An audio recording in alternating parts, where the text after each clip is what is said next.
Coming to you from the My Little Falls studio here in beautiful Little Falls, New York. It's your host, Scott Kinville, and another episode of Marty's Illegal Stick. And welcome to episode number 18 of Marty's Illegal Stick. We're recording on March 17th, 2021. A happy St. Patrick's Day to everybody out there. Hope you guys did some celebrating today. I don't know if you did or not, but I know I didn't. I had to try to stay out of trouble so that I could actually do the show. I feel like I did, but I didn't. Oh, I thought about it. So that's your excuse today, huh? Yeah. You heard the old men. One thought about it, and the other one, I mean, come on. Put those two together, and you got real danger. Yeah, really. So anyways, welcome everybody. I want to bring in our co-host to begin with here.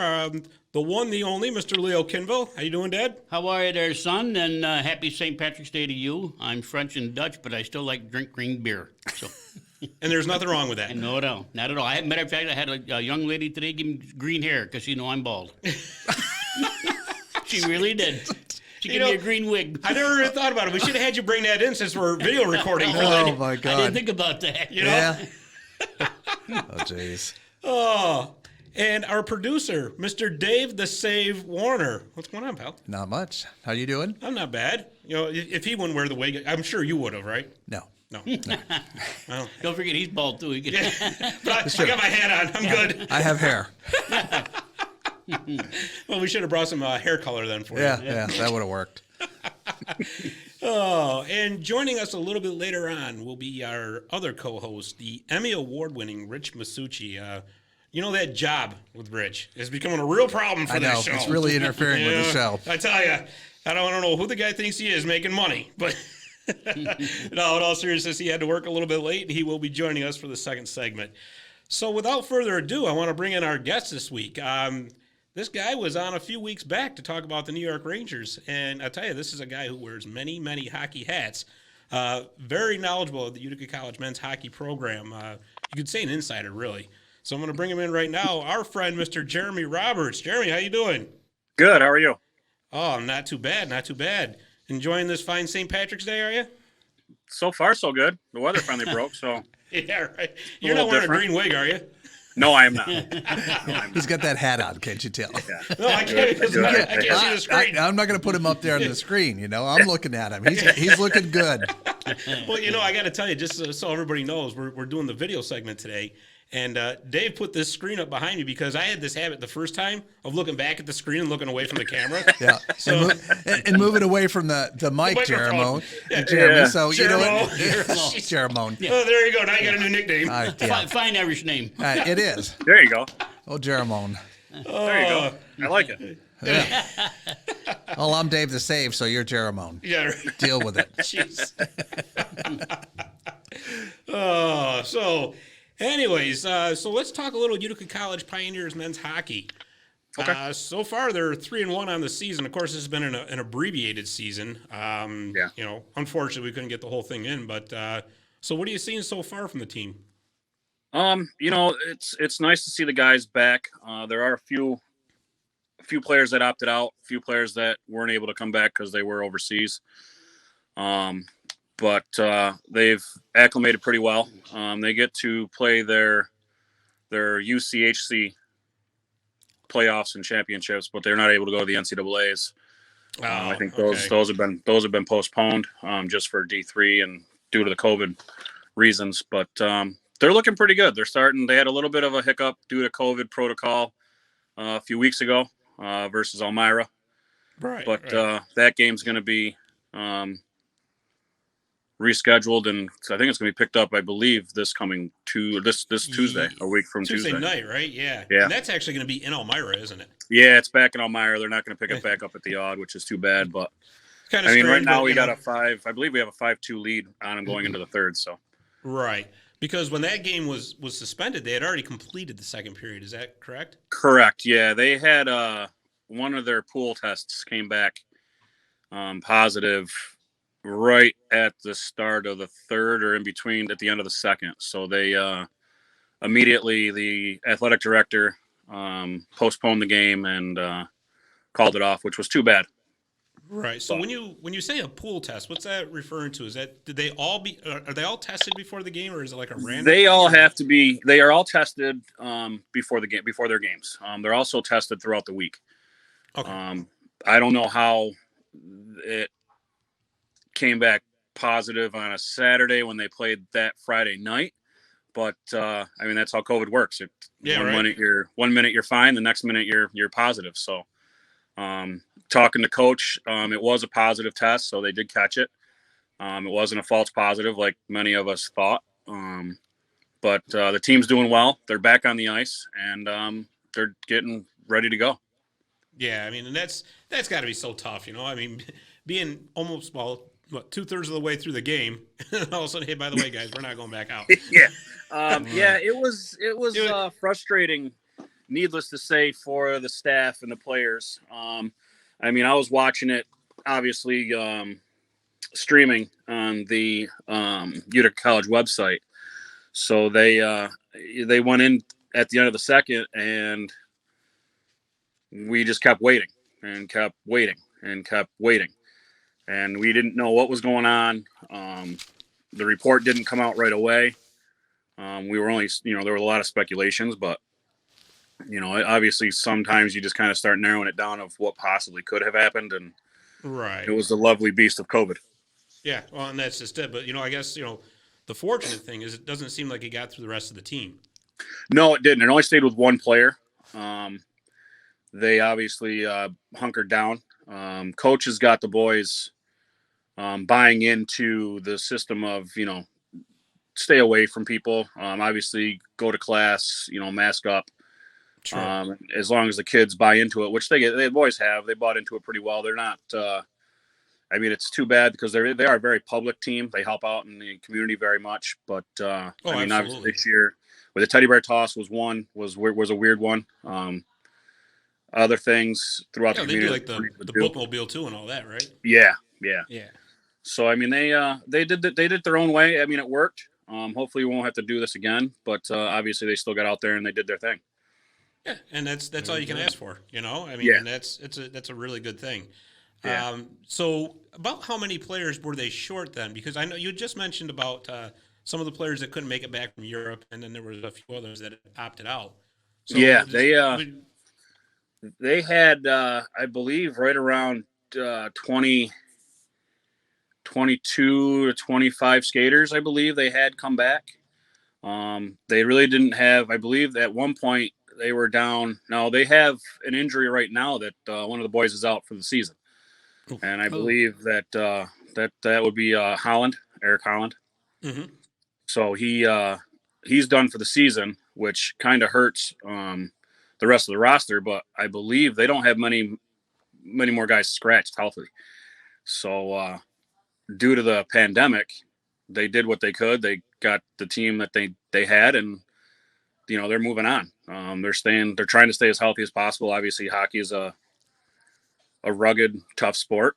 Sure. You never really hear about the injuries until after the seasons are over with. And I'm sure that there are probably some more injuries on the team that we just aren't privy of, obviously, for obvious reasons. But as long as the boys are healthy and they can form a team up, they're going to play hockey. Oh, absolutely. Yeah. Absolutely. Isn't it incredible how it's like that at every single level, too? They never want to talk about injuries.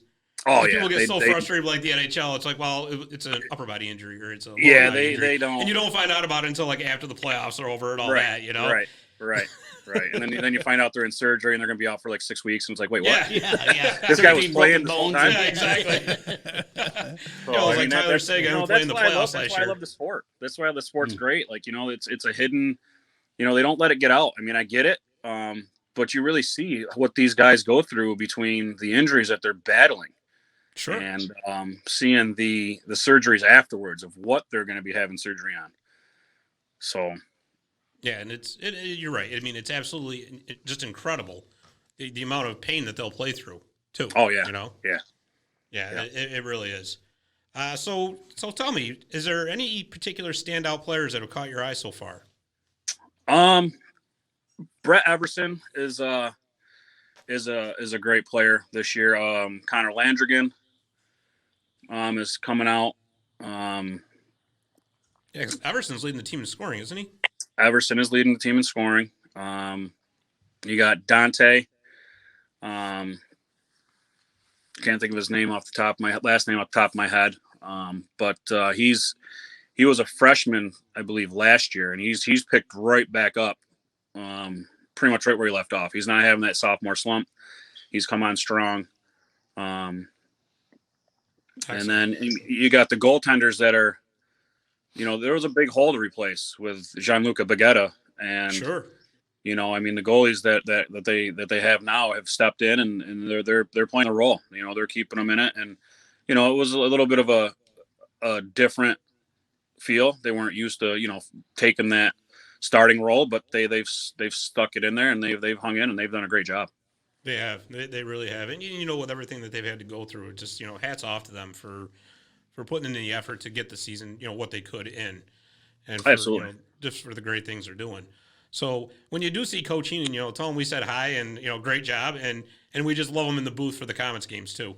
I actually asked. I told him that I was coming back on, and I was like, so is there any news that I could throw out there? And he said, he goes, yeah, you can say this. Holland's out with a season-ending injury. Like I mentioned before, they're doing the Elmira makeup game Tuesday night. They got games this Friday and Saturday.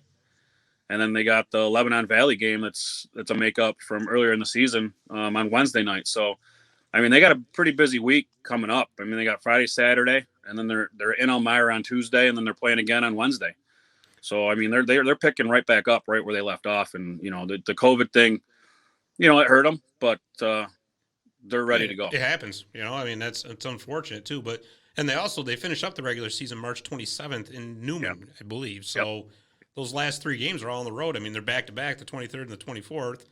Obviously to finish the suspended game, and then the next night, like you said, Lebanon Valley, and then to finish in Newman. And then they do have the UCHC tourney, which is March 31st through April 5th. So. Correct me if I'm wrong. The sites are going to be determined by seeding for that, correct?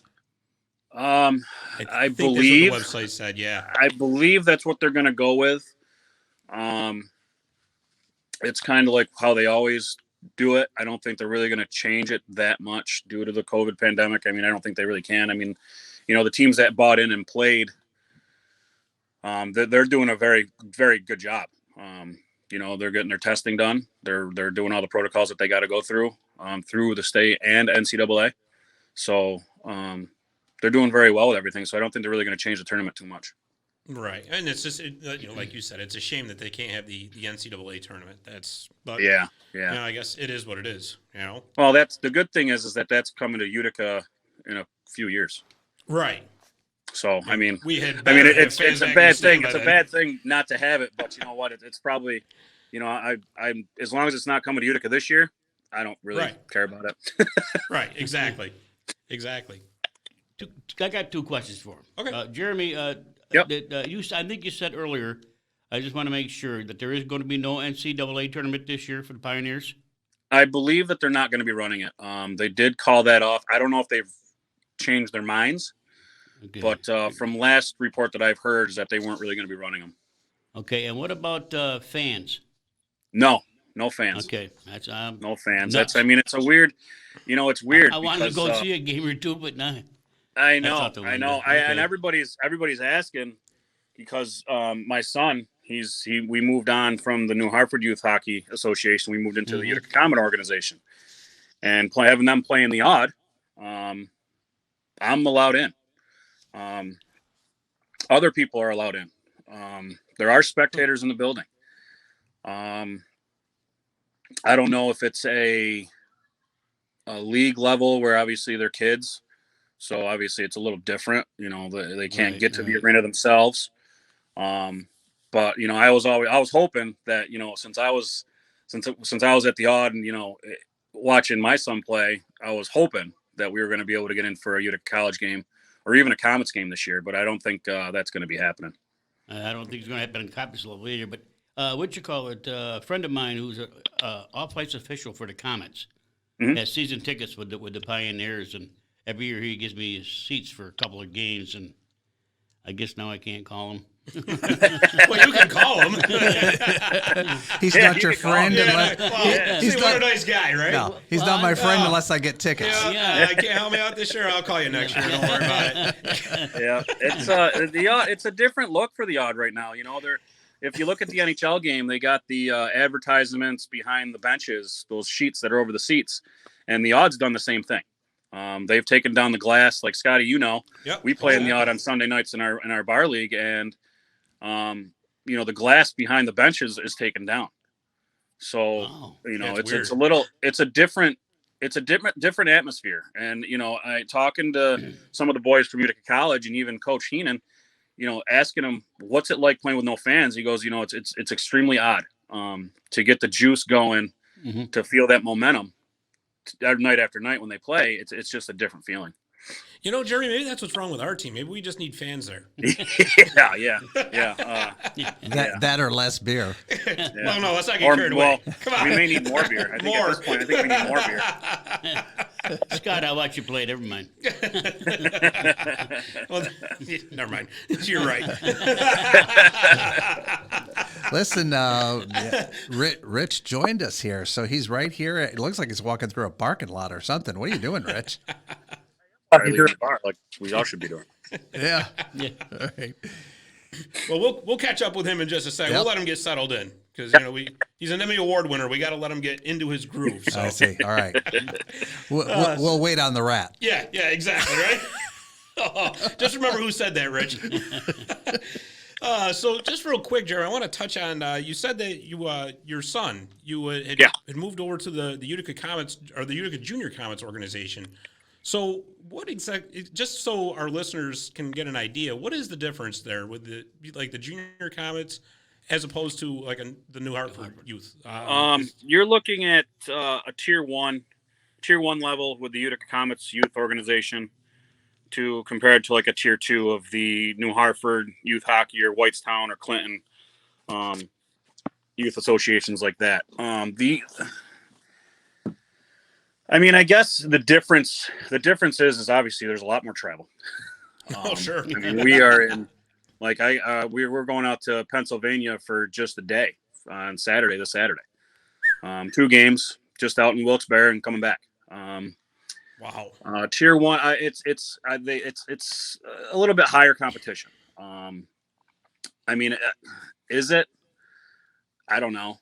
I mean, I think at the level of my son, where he's a mite, you see where the kids are still playing the game. You know, they're still learning the game. Right. It's a little different. I mean, the ice is always the same. The coaching is the coaching, obviously. New Hartford is a great organization. I can't take anything away from that. The Comets organization is a great organization. Obviously, like I said, it's just the competitiveness in each level, and you know, you see things that are a little different. I just wasn't sure if there was like the Junior Comets played like the local teams or if it was like a travel team like you just described. Well, so it pretty much answers my question right there. The Junior Comets, their elite team, there's no other elite team around here. So they're on the road just as much as the Utica Comets AHL team. Like they are gung-ho 16U, and they're, you know, they'll have other teams come in. I mean, they'll play, like, I think they played the Syracuse Stars or Nationals this past weekend. I think that's another club team that may be around the area. Mm-hmm. But I mean, for the mite level, I mean, you're traveling. You know, you got Thousand Islands, Pennsylvania teams that are all over. There's not many in New York that are at a tier 1 level. I'm sure down the road there will be. I mean,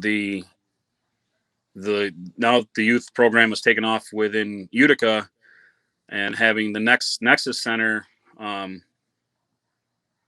is hopefully someday be completed. Well, it's back on track. Really? It is back on track.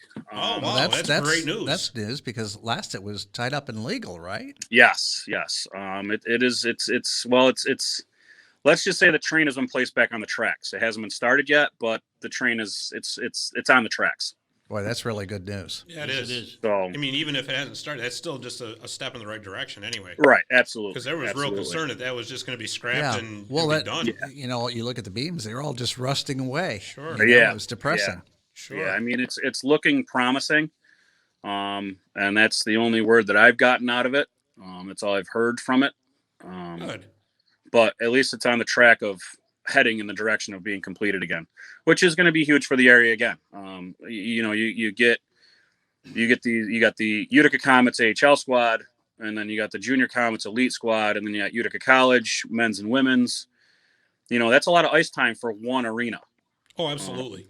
And Absolutely. then I believe the Nexus Center was going to put 2 sheets of ice in.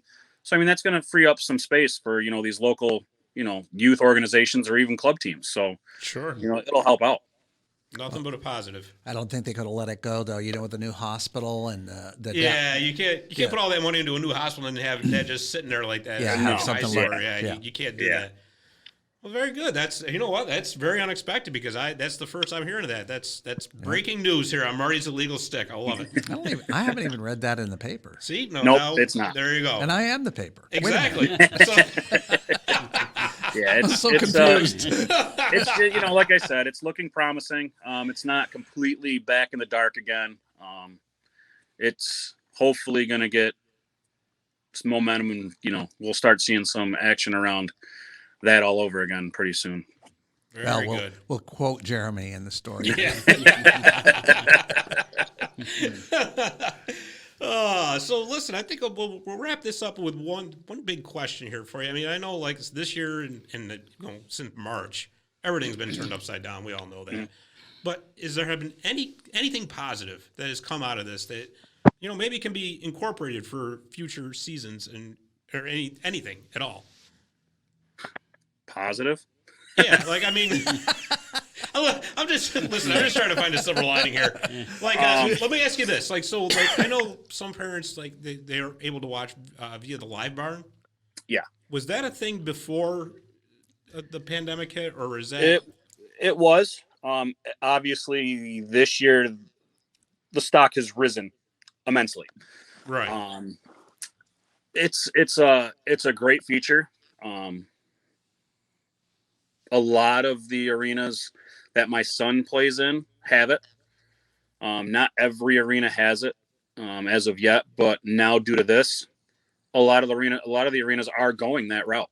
And it'll help. Like the parents that I know of the boys on the Utica College squad that, yeah, they get the stream from Utica College, but they can also, if they wanted to, if they didn't get the stream, they could, get on Live Barn and they could still watch it that way. Right. So it is very, I guess that would be the positive. Yeah. Is that you're never really missing out on hockey. Right. And without really knowing how because I mean, obviously my daughter is in youth ice hockey, but it's got to be one of those where, say, you have aunts, uncles, grandmas, grandpas that can't exactly come to the rink, but they could maybe watch through Live Barn, correct? Absolutely. Yeah, absolutely.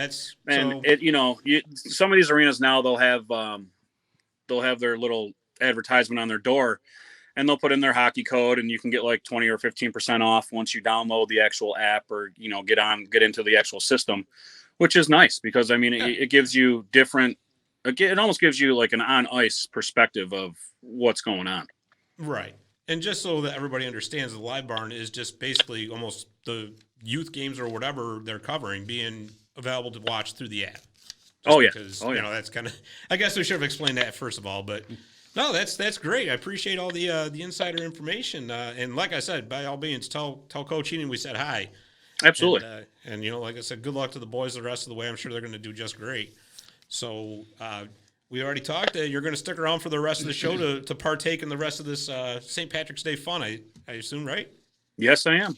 All right, beautiful. So what we're going to do is, like we always do, we're going to wrap this segment up with breakaway. He's already chuckling. Jeremy, you got to understand, my father's 0 for 17 in breakaway trivia. So I'm going to start calling him the post pretty soon because he just hits the post all the time, It's you're close. You're close. Oh, jeez. So anyways, this week, the breakaway trivia question is, Who is the only person to both own an NHL franchise and play for that franchise at the same time? The answer when we come back. Need to find that gift for someone special? Visit Little Falls Presents at the Stone Mill and Canal Place. Stop by today to find unique artist work, t-shirts, coffee cups, gift towels, greeting cards, tote bags, koozies, and original oil paintings and prints. It's all about the art of the gift.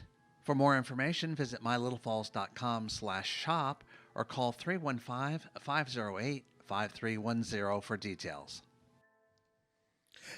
The video would have looked funny. Oh, all right. I was trying to signal Dave there, and I And forgot wasn't the paying- video camera was on. Yeah, I wasn't paying any attention. I look like I'm waving for SOS over here.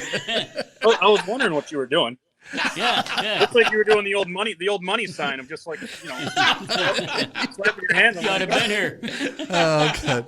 Totally forgot about that video camera. Forget about that camera on you, didn't you? Yeah. And it was straight on you. I know, right? I didn't have the room view or anything. Yeah. Perfect. Absolutely perfect. Yeah. All right. Oh, so anyways, well, I'm going to give you that breakaway trivia question one more time so that the post here can think about it.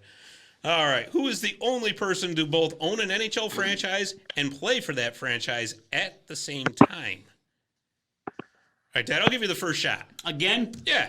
Well, get the laugh out of the way early this time? Yeah, exactly. I'm not like you guys and cheat. You guys look up the answers. I didn't. I did not look up the answer. You did the first time. Well, one time.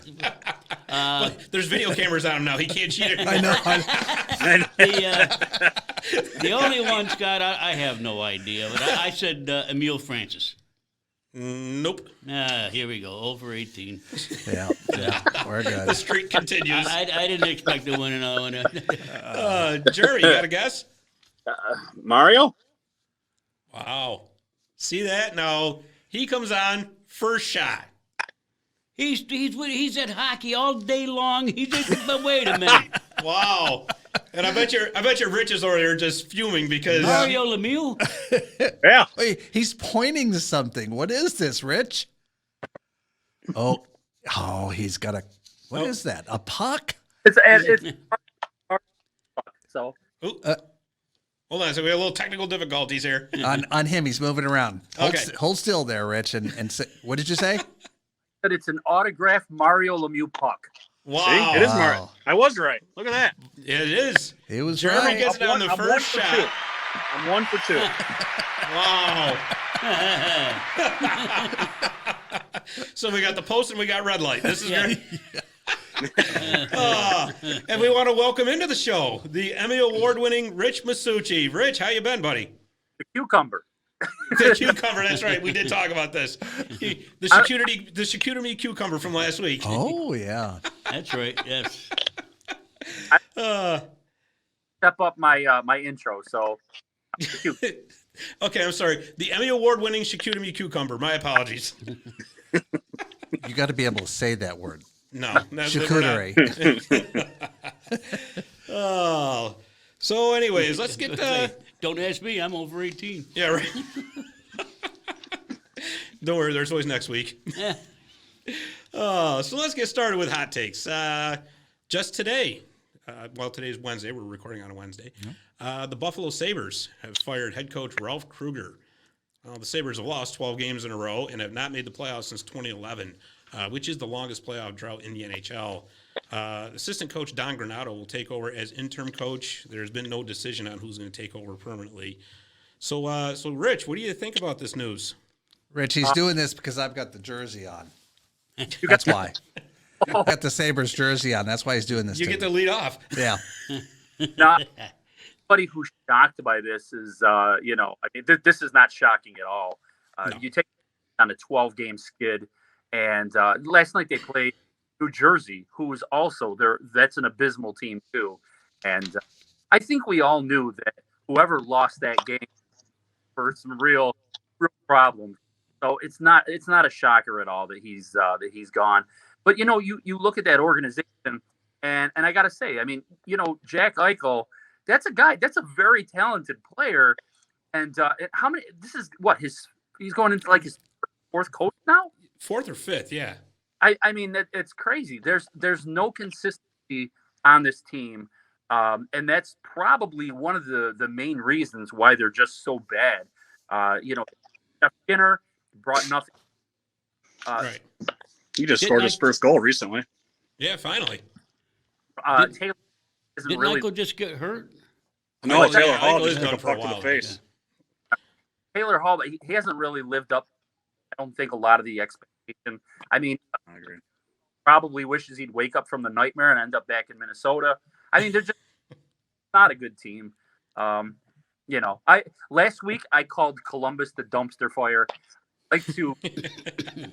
Well, I'm going to revamp my answer here. Buffalo is really a dumpster fire, and I have.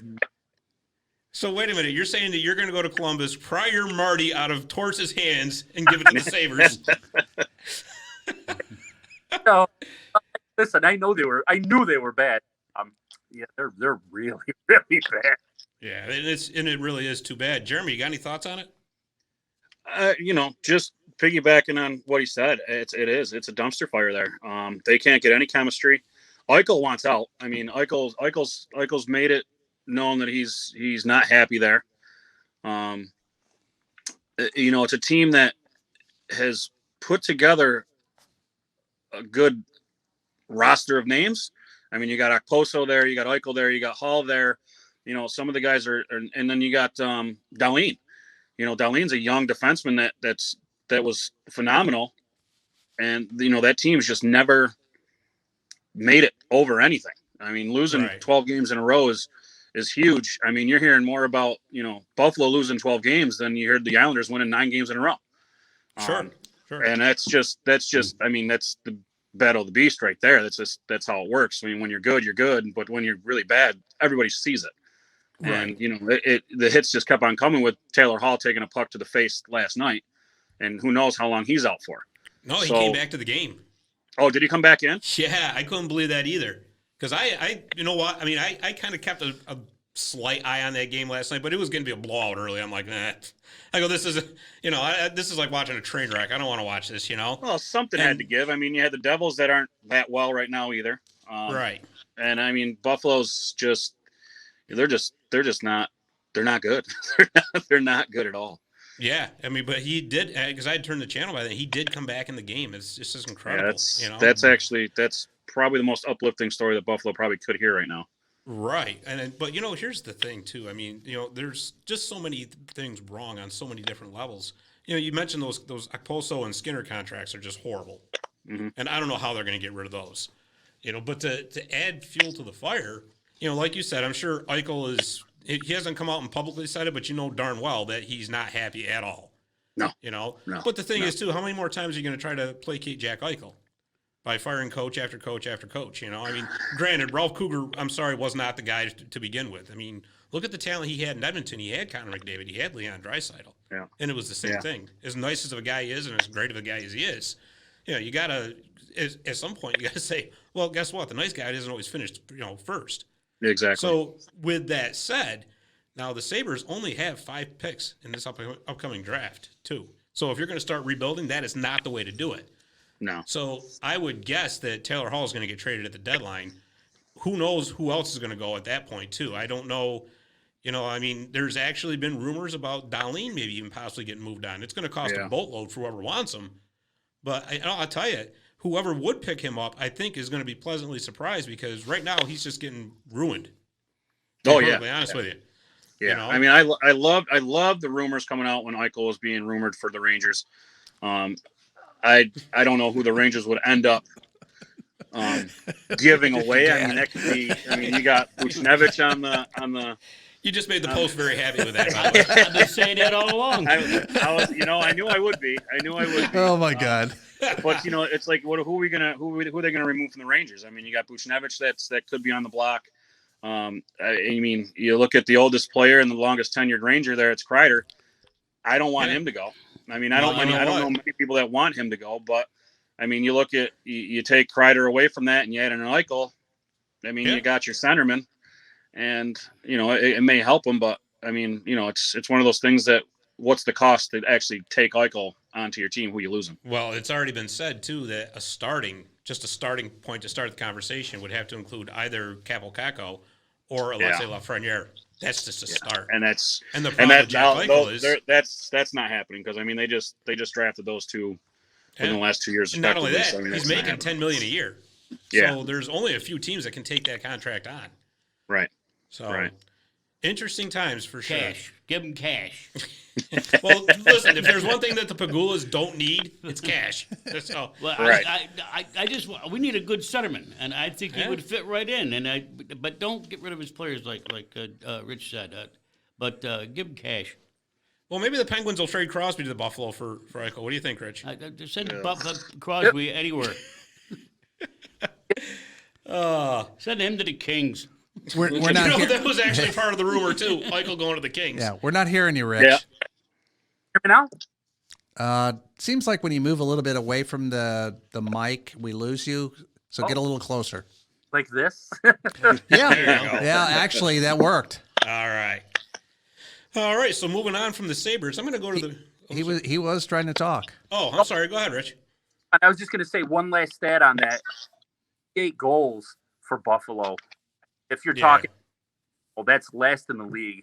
Yeah. So at 58 goals for, I think it was 95 against. Not a winning combination. No. And you know what really hurt that team too was, believe it or not, Linus Ullmark getting hurt, their goalie.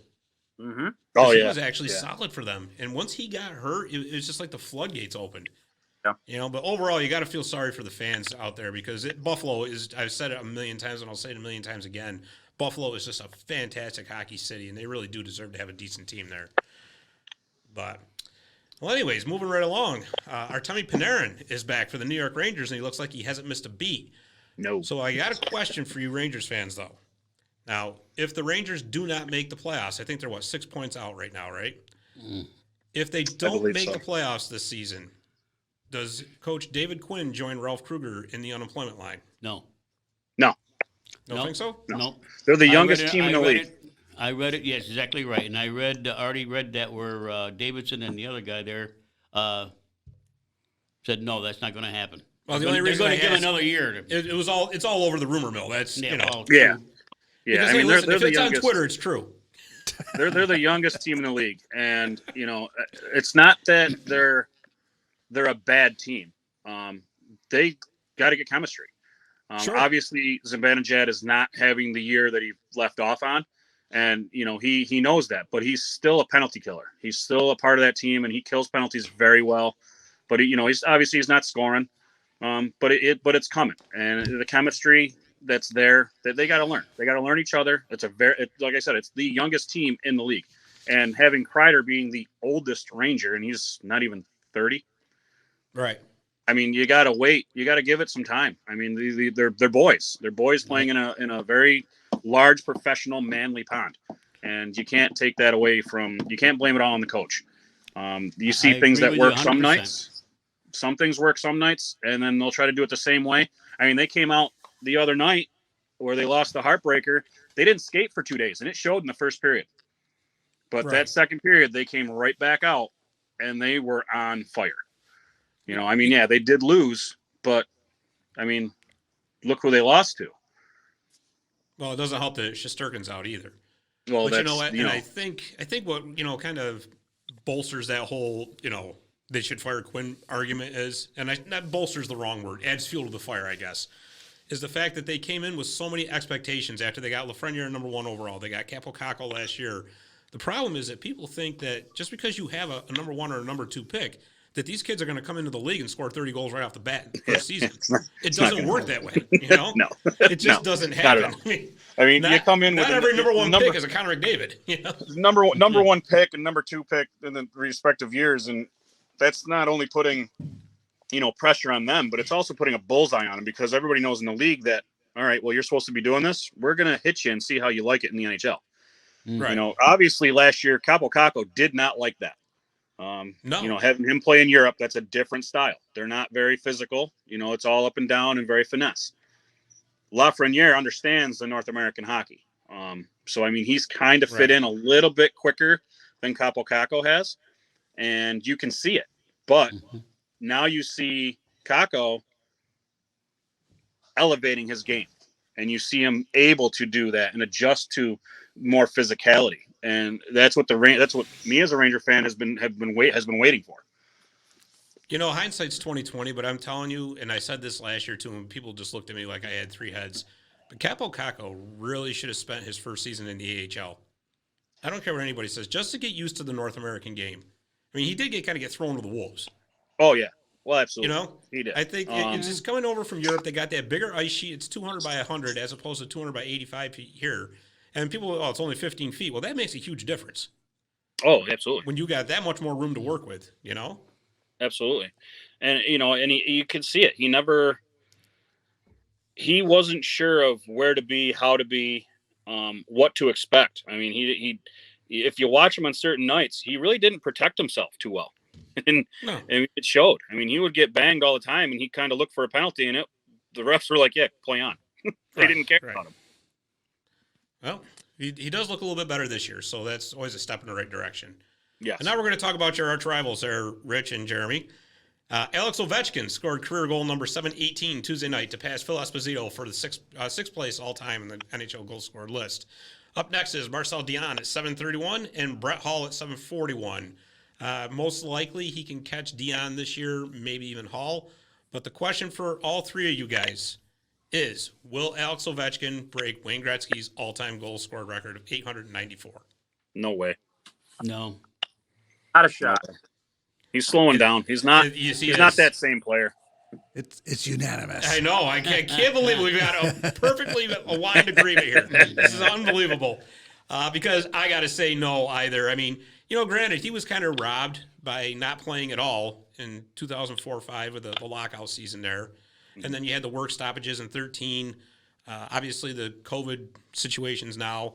But, Jeremy, you just hit the nail on the head. As much of a physical specimen as he is, you can tell he really is starting to slow down a little bit. Slowing down, yeah. You can't play that physical for your entire career like that and not expect to start seeing the effects, No, and that's just it. I mean, yeah, he's still one hell of a player, but, it's just you see him. I mean, literally, I think it was either last year or the year before is, when you saw him with his helmet off, you're like, holy cow, he's aged like 20 years. I know. I think it was that Stanley Cup celebration, all the partying he did over the summer. That probably got him too. But I mean, you just saw him. He's not. I mean, he's still got the step. He's still physical. He's still got his shot. But it's just, there's one game that you cannot. There's one game that's always undefeated, and that's Father Time. Sure. He's undefeated, and he's starting to creep up into Ovechkin's level, and that's what's happening. Yeah, he's an unrestricted free agent at the end of the year, too, and he's probably going to go back to Washington. But, Rich, how long do you think he signs for? Oh, man, I'm going to – I'd like to see him play like another 2-3 years. And I think he still has a good chance. I mean, absolutely. Brett Hull, Marcel Dion, those records are done. Yager, he's probably going to catch 766. Gordie Howe, 801. Maybe I don't. Yeah, that's a dice roll right there. 894 with Wayne Gretzky, not a shot. No, I can't even say it.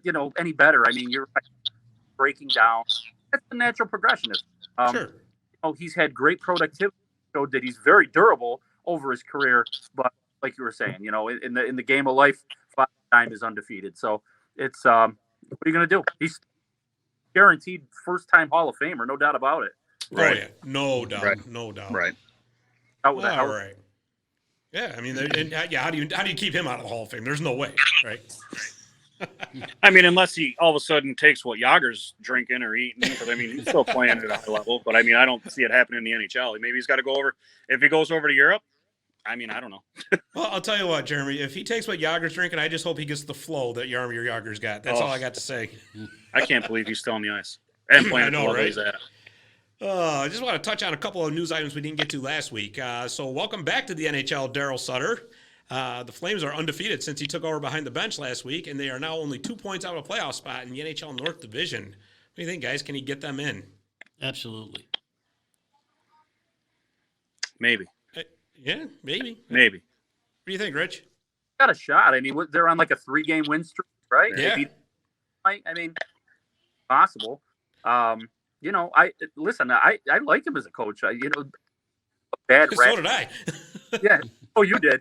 But he rap because he's not like a player's coach or whatever. You know, he's intimidating. Man, he's not there to be your friend. He's there to coach you. Right. That's why I say absolutely, because that's what he's going to do. He'll rattle these kids and get them playing hockey. Well, you know where he would have been ideal is Buffalo. Yeah.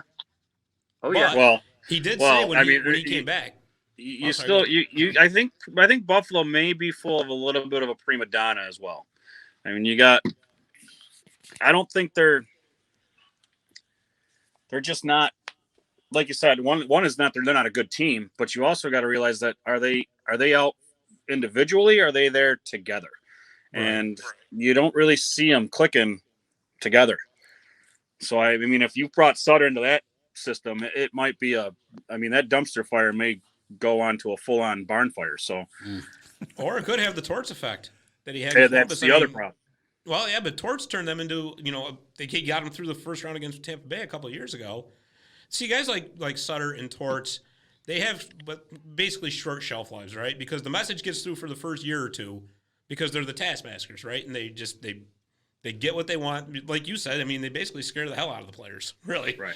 Right. But after a while, that does wear thin. So, I mean, I think as much as I love Daryl Sutter, I think he's like a 2-year max fix until they kind of get to the next level, and then they'll probably, say, okay, enough's enough, and move on. But the Flames are a very gritty team, and Sutter's a gritty coach. Exactly. And I mean, that's, you like the flame under the, I mean, no pun intended, but you like the flame under the flames, and it's, they're, who knows what could happen with that. Right. Exactly. You could have a bonfire. Absolutely. Yeah. But he did say in his press conference that he would only come back for Calgary or Chicago. So the choices were limited. But speaking of Chicago, and I just want to touch on this real quick, Brent Seabrook is unable to play any longer due to injuries.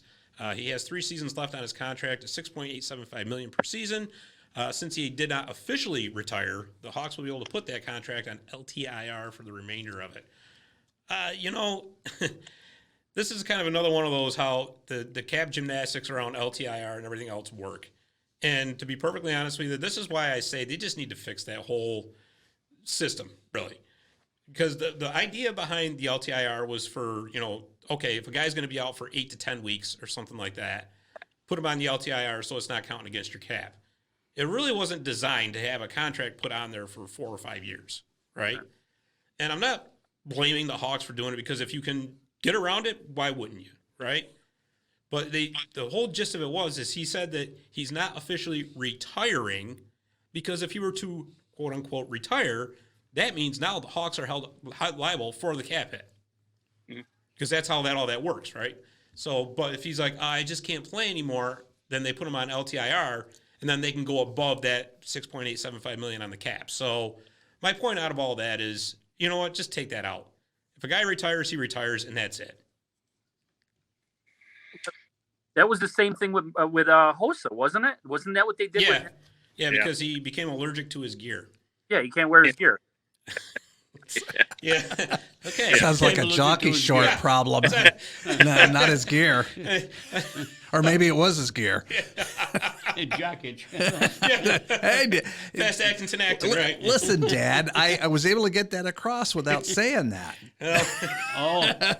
Dave, he's still mad about breakaway trivia. I know. All right.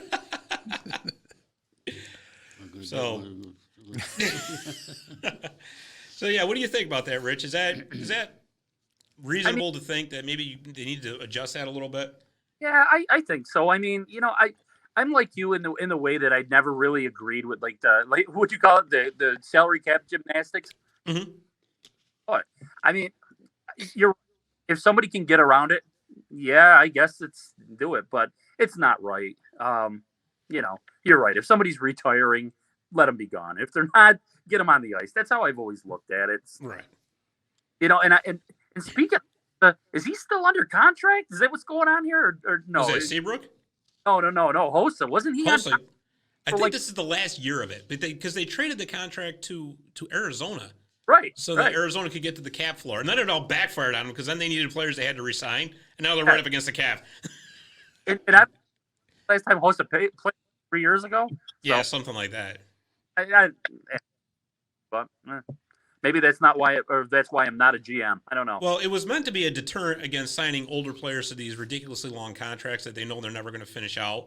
Right. But it's kind of like the incentive to continue playing. They'll give them their big money, and they're like, don't worry about it. The rest of that contract we'll just kind of wipe clean. It's the same. They're doing the same thing anyway. Right, exactly. So why even bother with that, right? Why bother with it? Exactly. Oh, all right. So we're going to finish this segment up with just some quick Utica Comets news. The Utica Comets are in second place in the AHL North Division with a .722 winning percentage. They play at home Friday night versus Rochester, on the road Saturday in Syracuse Saturday night, and then they're back at home Wednesday night against the Amerks again. Those home games you can catch on WPNY. Our friend Coach Heenan will be doing the color commentary again with our good friend Jason Shia. So Comets are looking pretty good, guys. It doesn't look like that combining the two teams has had them miss a beat at all. All right, so like I said, I'm getting sick of the Amerks Comets game after game after game after game. Yeah, but you know what they're saying too is the same thing in the AHL and in the NHL. All this intra-division play is really sparking some rivalries. Oh, it's starting to get brutal, and it's only. Exactly. I mean, it is getting a little old. I am getting sick of seeing the same teams over and over and over. But Thank you. It is. When you do get to one of the, I miss the travel of like all of a sudden, oh wow, New York's playing Vancouver or Right. But Yes. But you do get to see Edmonton, the Battle of Alberta. Right. Now that Which is getting really chippy too, by the way. That's going to be. I think the NHL is going to say, yeah, we got to revamp this so that these guys don't kill each other. I know, right? That's true. That's very, very true. Oh, what do you think, Rich? You going to be tired of seeing the Penguins, the Flyers and the Caps and the Rangers, or what? Lately, the Penguins have been playing a little better, so no, I'm not tired of I will. I know how those battles go. Yeah, Melkin got hurt last night, so. Well, I'll tell you what. I'm looking forward to actually being able to see a Kings game in Buffalo again at some point. But at any rate, so like we always do, we're going to end this segment with Website of the Week. Website of the Week is brought to you by 315hockey.com. 315hockey.com is your news hub for all levels of hockey in Central New York. This week, our Website of the Week is www.ucpioneers.com/sports/men's-ice-hockey.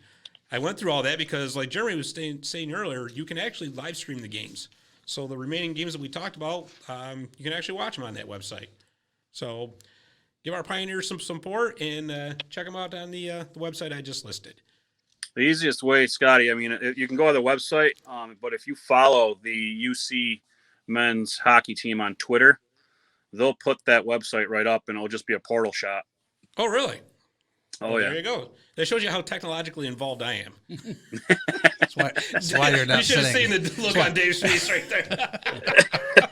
They were. The camera happened to be on both of us. .com and slash.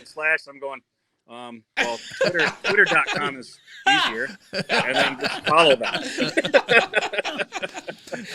Hey, I'm lucky I can get into my email, okay? I'm loving this. Be quiet, or we're going to bring up the Amazon Fire TV or your Roku again. Ding, fries are done, right? Well, Oh, boy, I tell you. All right, so we're going to end this segment. We're going to go to commercial break, and when we come back, it's going to be the Zamboni Time Machine. See you in a few. Visit My Little Falls and stay connected with the latest news, information, and events in the city. Our mission is to generate interest in the community and connect residents in a more meaningful way by facilitating deeper conversations about how these stories will shape the future of Little Falls, New York. Join thousands of weekly visitors who stay up to date with feature stories, interviews, videos, and our events calendar. It's about timely local news for the community, keeping citizens informed about important issues, telling stories about the people who live and work here, and giving locally owned businesses the opportunity to reach a very targeted audience of local residents and tourists alike. It's a whole new form of media-rich content developed specifically for today's mobile lifestyle and listeners. You can download our iOS app in the iTunes Store or sign up for our weekly newsletter. Stop by today at mylittlefalls.com. You'll be glad you did. And we're back for segment 3 of Marty's Illegal Stick, the Zamboni Time Machine. The Zamboni Time Machine is brought to you by www.zamboni.com, and the Zamboni name is used with permission.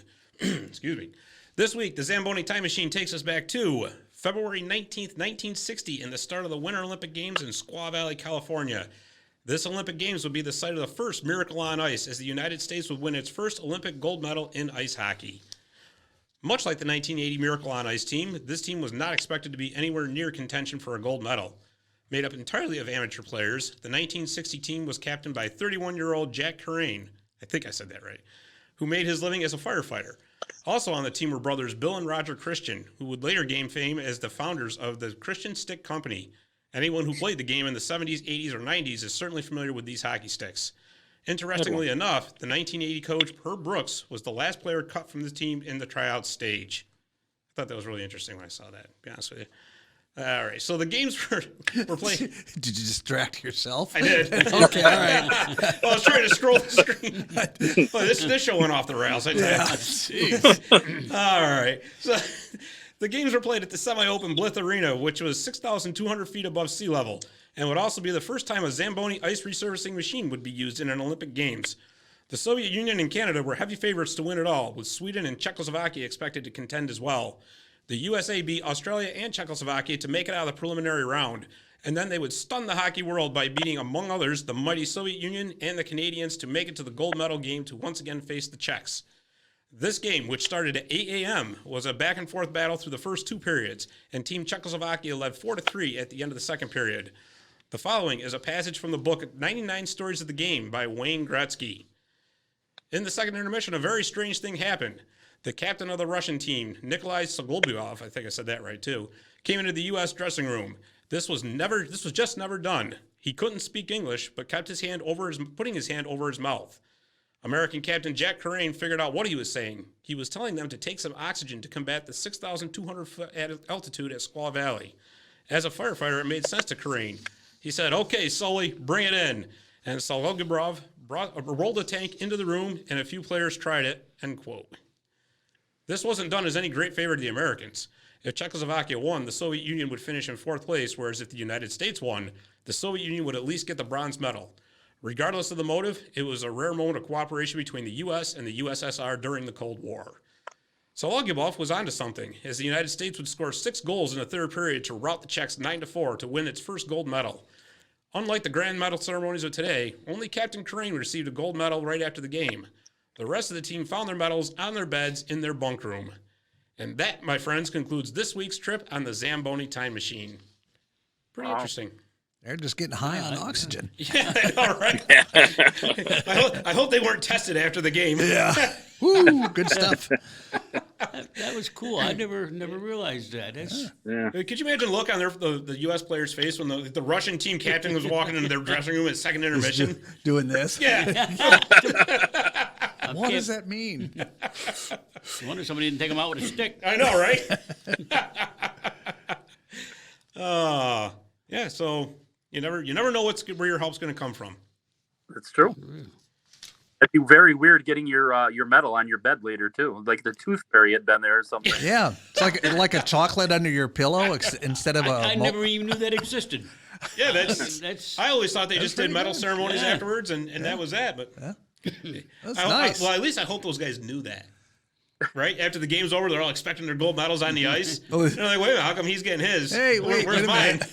What am I, chopped liver? What is this?" It's unreal. Well, that was fun. So, anyways, I think we're going to wrap up here. We're getting towards the 7:30 mark. So, I want to thank you guys for coming on the show and having some fun today. Thank you especially Jeremy Roberts. We appreciate you coming on, pal. We got to have you on again real soon. Absolutely. All right. So, you can find us on Facebook, Twitter, and Instagram. There's that Twitter again. Marty's Illegal Stick Hockey Podcast. We're also on YouTube on the My Little Falls channel, or you can just search Marty's Illegal Stick, and you can find us on the web at www.martysillegalstick.com and at www.mylittlefalls.com. For Leo Kinville, for Dave the Save Warner, for the Emmy-winning Rich Basucci, I'm Scott Kinville. Thanks for listening. We'll see you next week.